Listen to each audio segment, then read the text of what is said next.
ka. Linisin ng tanso, ibalik sa bayan ng talino at puso. Ikaw ang tunay na Duterte, ang Pilipinas unahin. Sa mga may asim, kumanta kayo sa amin. Tondo, totoo, bogohin, yung bata makulit alambino. Rodriguez, Salvador, kibuloy sa Senado.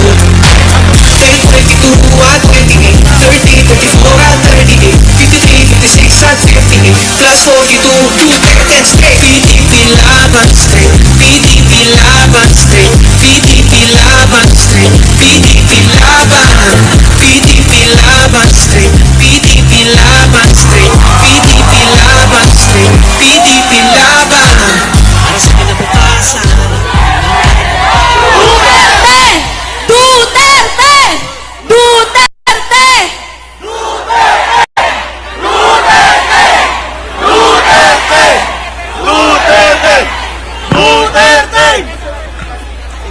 Maayong gabi sa inyong tanan!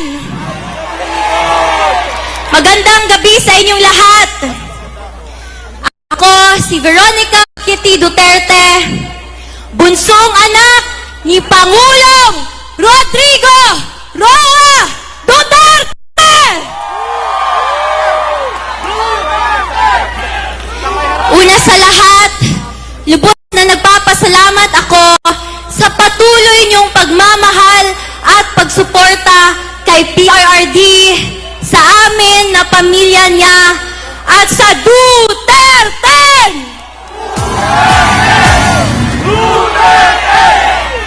I believe it speaks volumes on his strategic approach to trust these public servants to be the next leaders of the Philippines.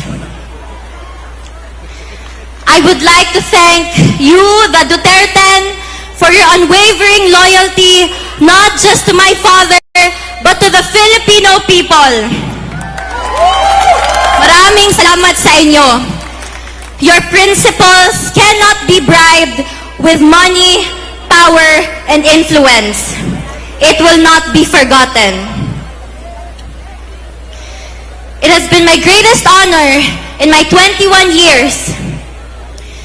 It has been my greatest honor to stand and fight for my country, my fellow men, my family, and for my father who loved me into the woman I am today.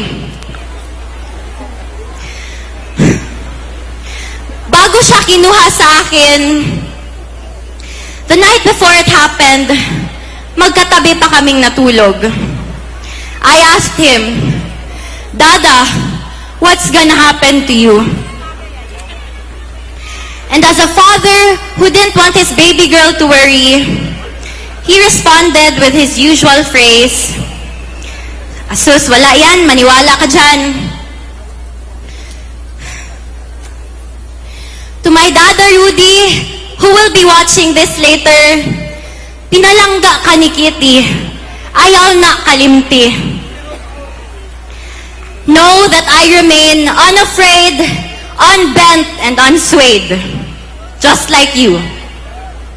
Your battle is my battle. Mabuhay ka at mabuhay ang Pilipinas!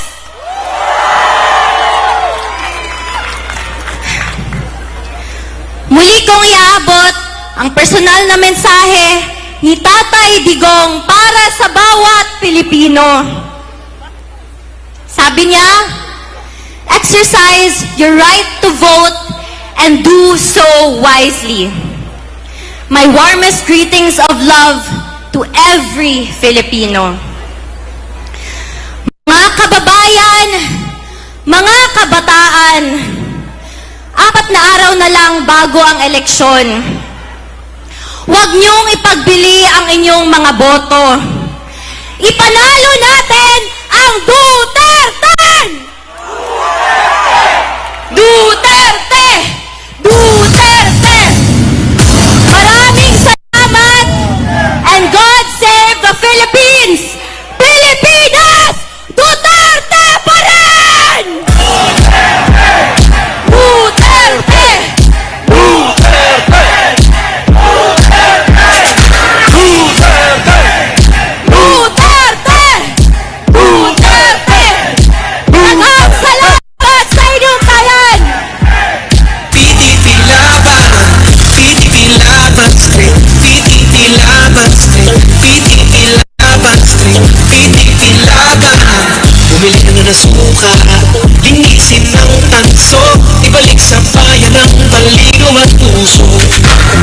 mga tunay na Duterte. Ang Pilipinas unahin, sampung may asin, kumanta kayo sa amin. Tondo pa to, bobohin. Maraming salamat, Hippie Duterte!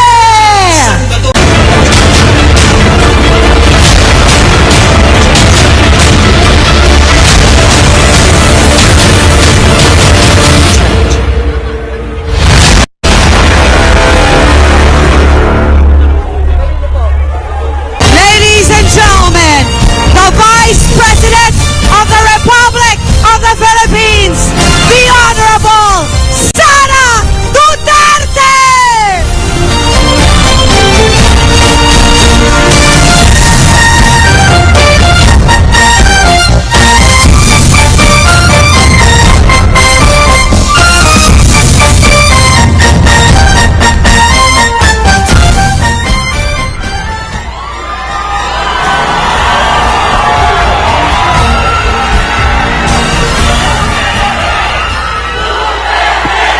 Duterte!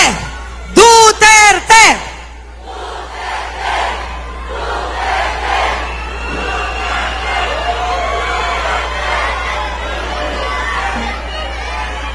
Mga kababayan, Assalamualaikum warahmatullahi wabarakatuh. Madayaw ug maayong gabi kaninyong tanan. Magandang gabi sa inyong lahat. Una na sa lahat, ialay natin ang pasasalamat sa Diyos para sa araw na ito. Pangalawang pagpapasalamat ay sa inyong lahat na nasa ilalim ng ulan, gutom, walang ayuda,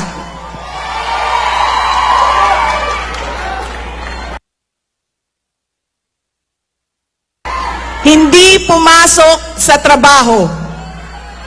Ngunit ibinigay ninyo ang panahon para sa aming lahat ngayong gabi. Maraming salamat sa inyo. Ang susunod na pagpapasalamat ay sa PDP dahil binigyan nila ako ng pagkakataon sa rally nila ngayon. Maraming salamat sa inyo.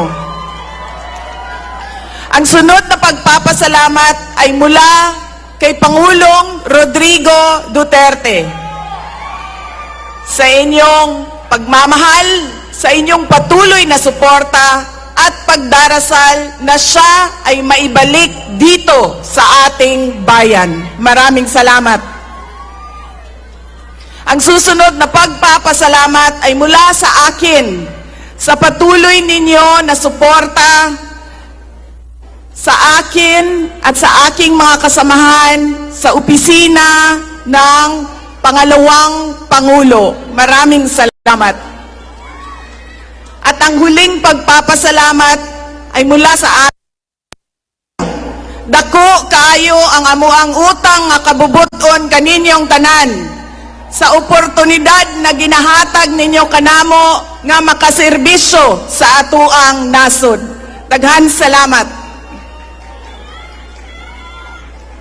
Ang pwesto na kinatatayuan ko ay hindi para sa akin. Ito ay para sa Pangulong Rodrigo Duterte. Pero tinawag ako ng tadhana dahil kinidnap ang tatay nating lahat.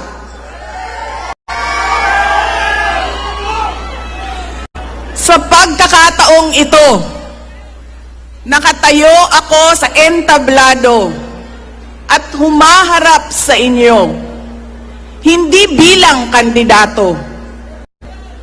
Ako si Inday Sara, isang botanteng nagmamahal sa ating bayan at natatakot para sa ating kinabukasan.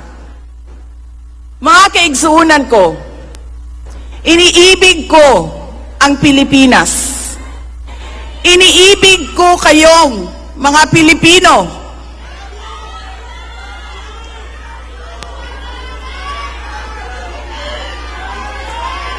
I love you too.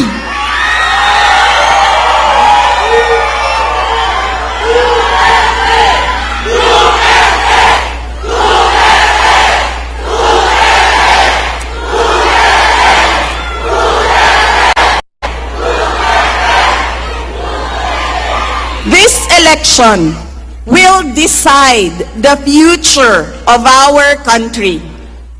Ang boto ninyo ang magbibigay katiyakan kung maituloy ang pagbabago o tuloy-tuloy na lang tayo sa kapahamakan.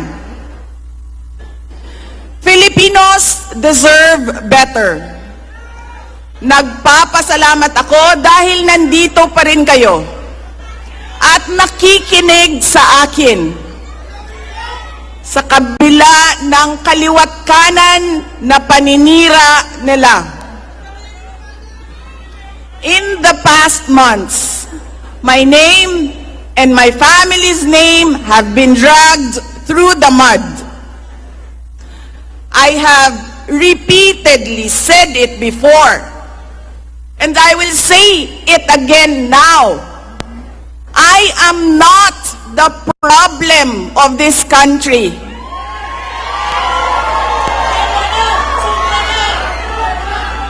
Hindi ako ang problema ng Pilipinas.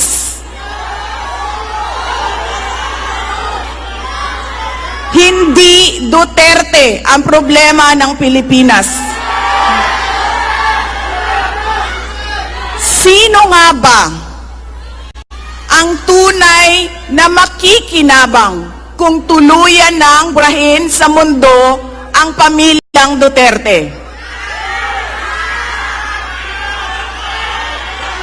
Hindi ang mga Pilipino. Lalo nang hindi makikinabang ang mga biktima sa krimen, mga walang trabaho, mga naghihirap, o maging ang mga nagugutom. What we are witnessing is a systematic demolition job against political opponents that once dared to put the country first, even if it meant going against the most powerful interests in our homeland. Sa kasamaang palad, iniluklok natin ang isang leader na walang kakayahang maintindihan ang tunay na kalagayan ng mga Pilipino. At higit sa lahat, hindi kayang magdesisyon para sa kapakanan ng sambayanan. Pinagbabayaran natin ngayon ang pagpili ng maling leader. Nakikita natin ang lantaran at walang pakundangang paglabag sa ating saligang batas. Pinamumunuan din tayo ngayon ng isang taong patuloy pa rin tumatanggi, sumailalim sa isang pampublikong hair follicle drug test.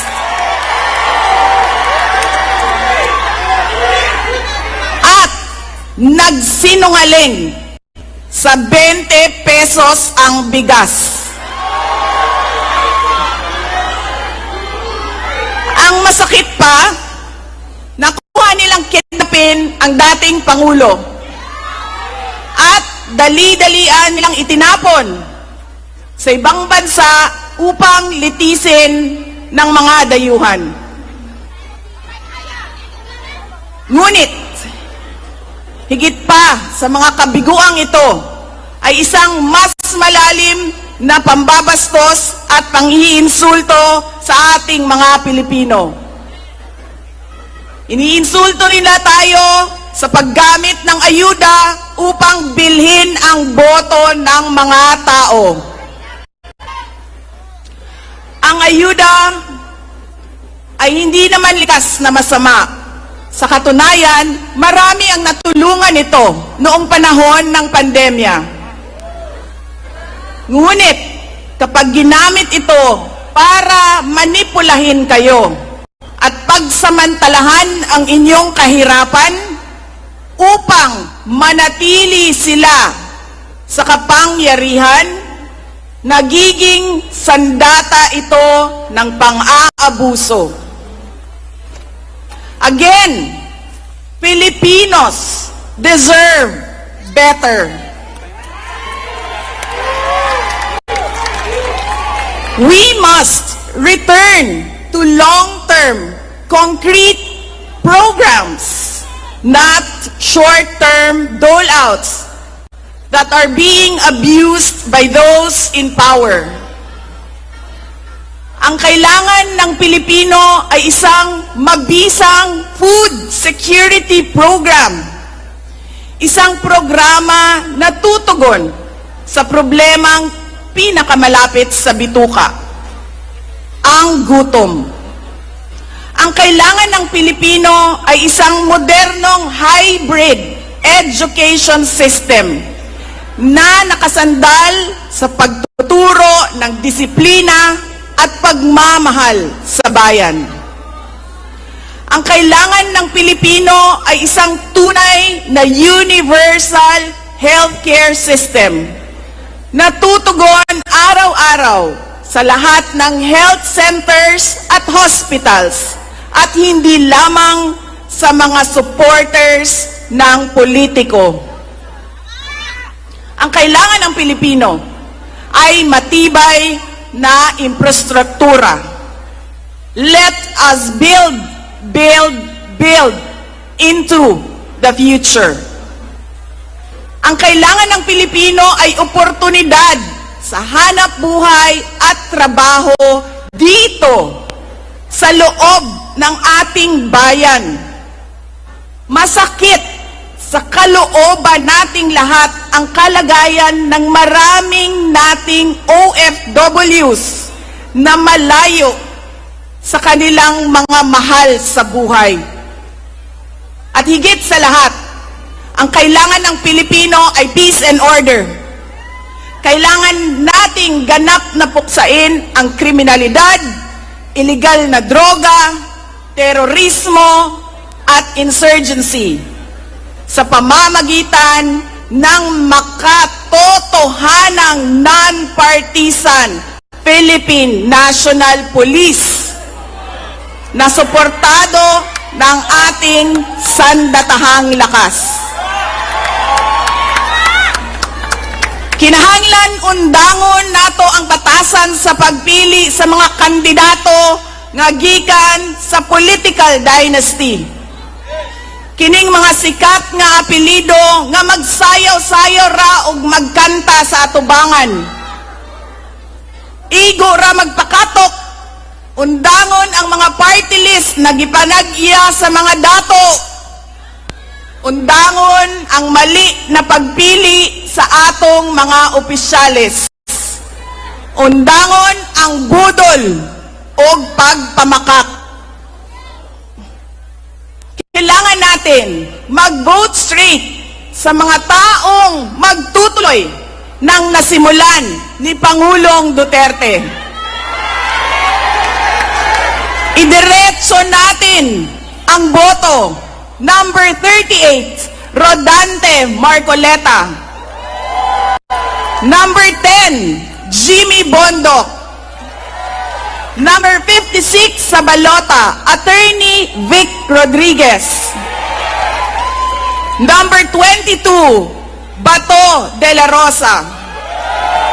Number 28, Bongo.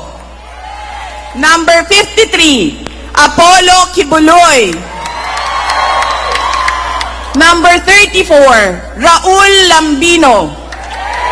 Number 30, J.V. Hinlo. Number 58, Philip Ipe Salvador. At number 42, Doc Marites Mata. Alam ko, hindi kayo matutuwa. Pero iboboto ko si Amy Marcos.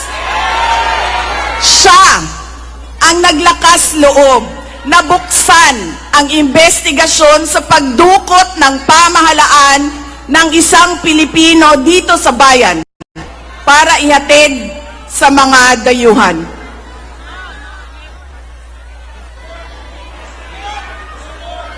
Iboboto ko rin si Camille Villar dahil sa kanyang karanasan bilang mambabatas sa House of Representatives na makakatulong sa isang tunay na pagbabago sa Senado.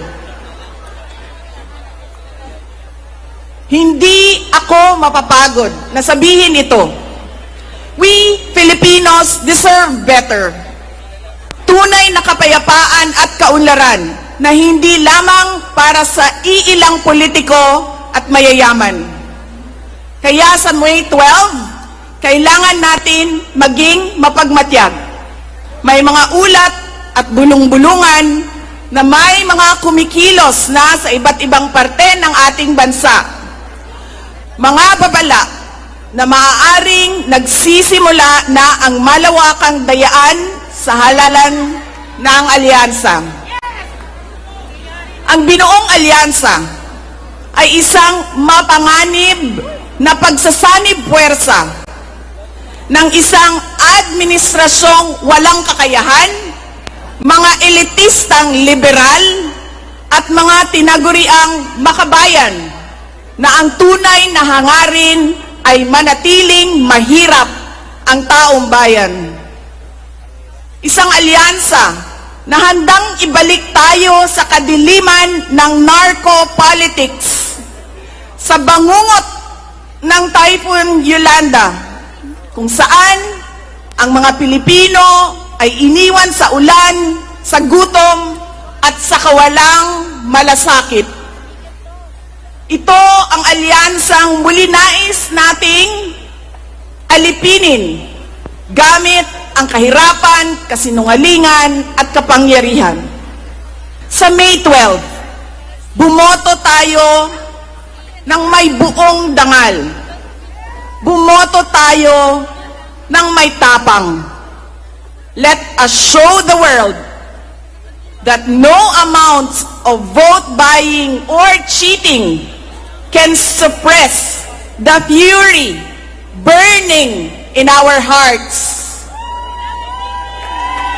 Time and again, you have heard me say, God save the Philippines. Ngayong Lunes, bumoto tayo ng diretso, and let us all save the Philippines.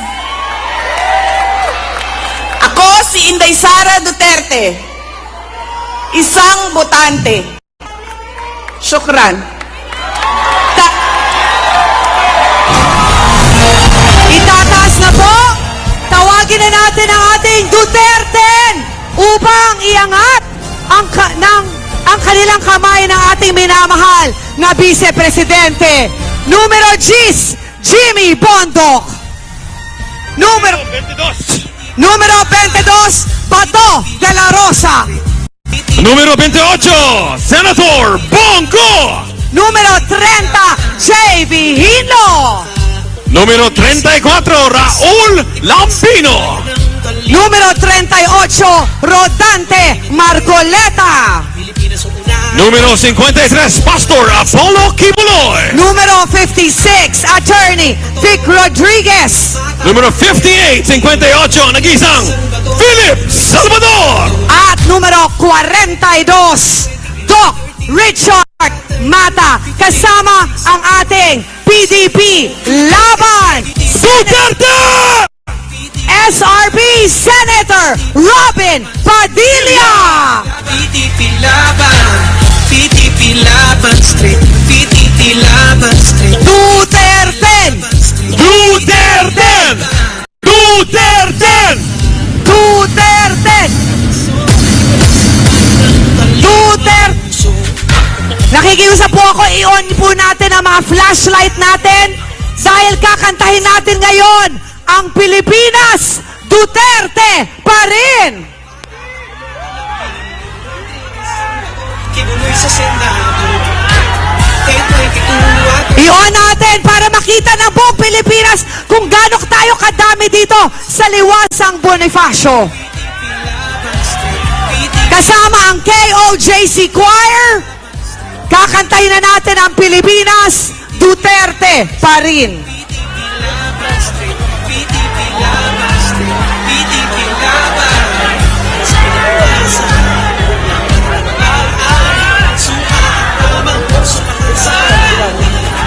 Duterte! Duterte! Duterte! Duterte! Duterte! Duterte! Duterte! PDP laban straight, PDP laban. Bumili ka na ng suka, linisin ng tanso, ibalik sa bayan ng kaluluwa.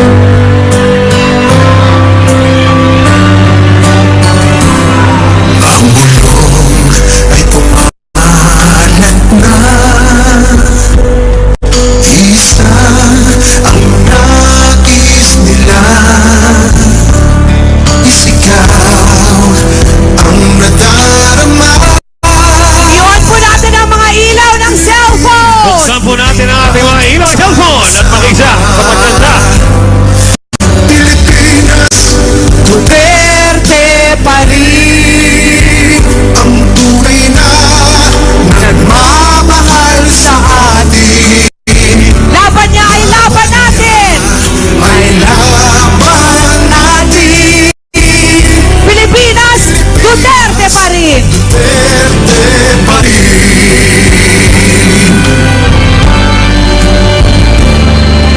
Inang bayang minamahal, lagi kang ipagdarasal, na muli kitang makita. Pilipinas, bangon may pag-asa pa. Pilipinas, Duterte pa rin! Duterte pa rin. Sabay-sabay tayo kumanta! Tunay na Nagmamahal sa atin! mahal sa atin. Laban niya ay laban natin! Laban niya ay laban. Pilipinas, Duterte pa rin! Pilipinas, Duterte pa rin. Pilipinas, Duterte pa rin.